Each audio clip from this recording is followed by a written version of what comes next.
sa isang madilim na sulok. Ewan ko ba kung bakit sa likod ng babae mo wala pang isang minuto na hulog ang loob ko sa'yo.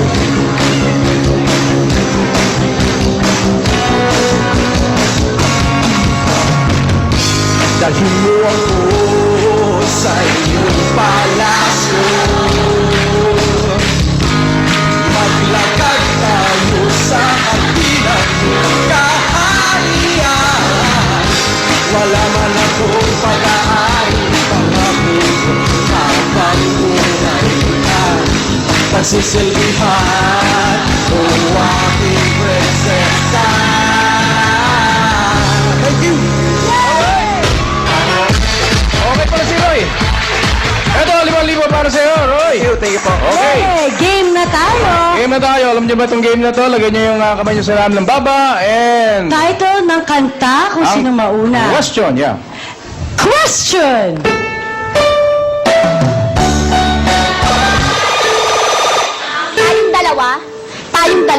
Tayong dalawa is... Is correct! May 1 point ka na, Eva! And 1 point ka na. sing it! Hindi ko na hinahangad ang yaman sa mundo. Pagmamahal mo lang ang tanging hinahanap ko. Maaari bang Okay, ikaw na. Balik tayo. Ulitin mo doon ulit. Parang meron tayong isang word. Oo, sa ano sabi mo? Pagmamahal. Pagmamahal mo lang. Pagmamahal! Very good! Tama! Pasok ka na! Alright! Congratulations! At ito naman ang mga susunod natin kaya ito si Lynn at si Koji! Lynn and Koji. Kamusta ka, Lynn? Hello po, good afternoon po. Mabuting-mabuti po. Oh, good afternoon. Batiin mo na ang buong ABS at ang buong Pilipinas. Binabati ko po lahat ng nanonood sa ABS-CBN, Channel 2, lahat po ng kapamilya, lahat na nanonood. Yung tatlong anak ko, si Lloyd, si Sean, si Eli, pasensya na, hindi kayo pwedeng sumama. Yung lahat ng jeep, driver ng jeep na nakakaaway ko tuwing umaga, hi sa inyo lahat. May special bati sila. Kasi po tuwing umaga, kapag nagbabayad po ako ng jeep, pag kahit po mag-isa lang ako, lagi pong tinatanong sa akin, ilan ba to, dalawa? Eh sinasabi ko po, bakit ba apat ba pa ako? Di syempre isa lang. Aba, sobra naman yun. Opo, tsaka po yung kapag po kasama ko yung mga anak ko, pag nagbabayad po ako ng, mabayad po dalawa, yung isa estudyante, dinudugdugan po na yung isa daw po higante. Yun po sinasabi sa akin. Sino yung driver ng jeep? Opo, driver po ng Santol Quiapo. Baka siya yung higante. O baka malaki yung jeep niya. Medyo po, Ayan, medyo. ayan. Na-hurt ka? Oo, sobrang hurt talaga, minsan. Hindi, huwag naiiyak. Okay lang yun. Basta... Okay lang po yun, di ba ako nagpapa-apekto? Masaya pa rin po ako. Oo, kaya tayo nandito para masaya, di ba? Oo, siyempre meron kang tiga pagtanggol. Meron po, kang meron. asawa na nagmamahal sa'yo at para sa kanya ikaw ang pinakamaganda, pinaka-sexy. Hindi Correct. masyado. Pero kung ang iyak mo, gusto mo ilabas, ilabas mo kaysa ilabas mo sa galit, di ba? Iiyak mo na lang. Okay? Thank you po. Okay, so pakilala mo naman ang iyong magandang ang tawag doon, kabiyak mo. Yan.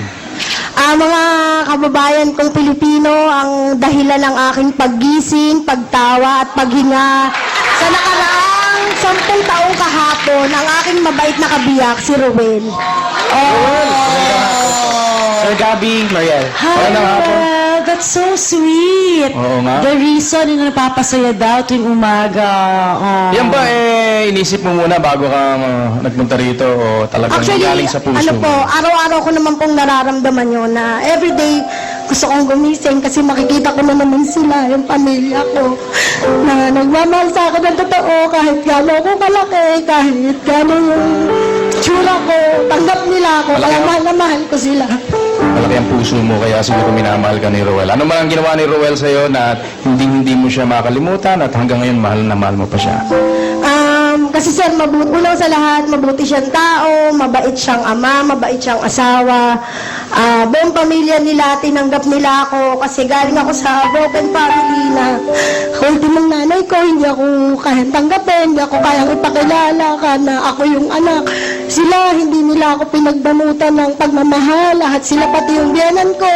Pinasasalamatan ko din kasi kung wala yung nanay niya, wala siya sa mundo, wala akong asawa. Kaya mahal ko silang lahat. Very good. Roel, ano naman ang masasabi mo sa iyong misis? Ang masasabi ko lang po sa kanya ay lalo pa, wag po siya magpapabaya sa sarili niya dahil minsan po talagang Paano ba? talagang minsan nire-reverse psychology ko na lang siya na sinasabi ko sa kanya, gusto mo pa ba kaming makasama ng matagal? Siyempre naman. Kasi yung sa laki na niya yan, tapos kulang pa yung Ayaw kanyang mo naman akong exercise. laitin. Baga, nagiging ano lang po ako, gusto ko lang talaga siya makasama rin ng matagal eh. Bagay, totoo yun. Pagka, mas maiksi nga ang buhay pagka hindi tayo nagkakaget, di ba? bawas ng konti sa mga chicharon, gano'n. No? Ano ba ang sikreto? Siyempre may secret sila sa kanilang relationship, di ba? Ano ba yun? Magaling ka ba magluto? Medyo po. Ano bang paboritong pagkain ni Roel? Sinigang po at saka adobo. So, totoo ba yung sinasabi nila na ang pinakamabilis sa puso ng isang lalaki ay dinadaan sa tiyan? Parang sa ganda ko naman po siya nabigyan. Hindi po sa loob. Yan naman talaga ang gusto ko sa'yo. May confidence ka naman talagang ganyan, di ba? Bonggang-bongga ka talaga doon. Siyempre sa dinami-dami po, yun po, siya po ang pinili, si Alam mo, Lynn. meron kang special ka eh. Talaga. Feeling ko din po. Oo, parang yung siopaw na merong dito, yung pula special. Dahil, pagka, hindi, kunyari ako siya. Halimbawa, itong asawa mo, minahal mo hanggang ngayon, siguro mamahalin mo to hanggang habang buhay na siguro, di ba? Habang buhay po talaga. Wow! Nandaya ka ba ron? Sobra po naiyak. Ilang beses niya sinasabing I love you sa isang araw? Bali, wala po siyang sabang magpaalala. Hindi siya nakakalimot na ipaalala sa akin kung gaano ko kaganda. Kahit nilaloko na lang ako. Kahit nilaloko na lang ako na maganda ako. Touch pa rin ako sa kanya. Malamarin ko siya talaga. Bali, siya magsasawa siya sa akin.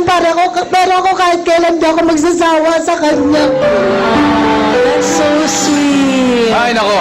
Nakaka-touch ka naman. Pero, mag-jeta ka na daw. Yan ang gusto niya sabihin. Oh, bali, ano po? Para tumagal ang buhay mo, nakasama siya. Yun lang naman ang hinihiling niya eh. Ako, di ba? bali 10 years ko na po rin yung New Year's resolution. Lagi na lang po resolution. Hindi po natutupad. Total, magaling ka naman magluto, di ba? So, magluto ka ng mga gulay, ganyan. Puro gulay, di ba? Isda, Kasi mga ganyan. anak ko hindi po kakain. Yung mga anak mo na lang, sila lang bigyan mo ng kanin. Oo. Ikaw, medyo Iwan na lang iwas-iwas po mo na. siya. Okay, tutulungan kita. Marami naman Tulungan mga niyo po, promise. diet plans dyan eh. Okay? Okay, anong message mo para sa misis mo? Yan na. Bali, ang message ko lang po sa asawa ko, hindi rin ako magsasawang mahalin ka araw-araw. Sa araw-araw na ginawa ng Diyos, ang pinakagusto ko sa iyo, yung bunganga mo. dahil, Ano ba? Ano naman? sa araw-araw na ginawa ng Diyos, yung bunganga mo ang gumigising sa akin. Ang nagsasabi sa akin kung ano ang tama at mali. Ang naggagabay sa akin sa tamang direksyon.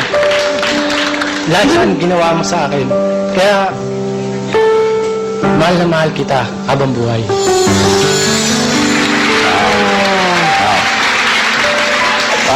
Yun mga words of encouragement, yun ang mga sinasabi niya, Hindi yung, hoy, gising na! Trabaho ka na! Pero kahit na gano'n ang sinasabi niya, alam mo na may halong pagmamahal yun di ba? Opo.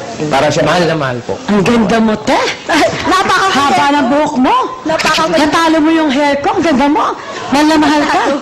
Okay, Lynn! Andito ngayon, ngayon mo na ipakita ang pagkakataon mo para mapakita sa asawa mo o sa atin lahat ang iyong talent. Ano bang gagawin mo? Sasayaw po. Sabi ko na nga ba, sasayaw ka eh. Masyado lang. Ogo, exercise din to. Galingan mo. This is it. Pakita mo sa akin. Palakpakan natin si Lynn.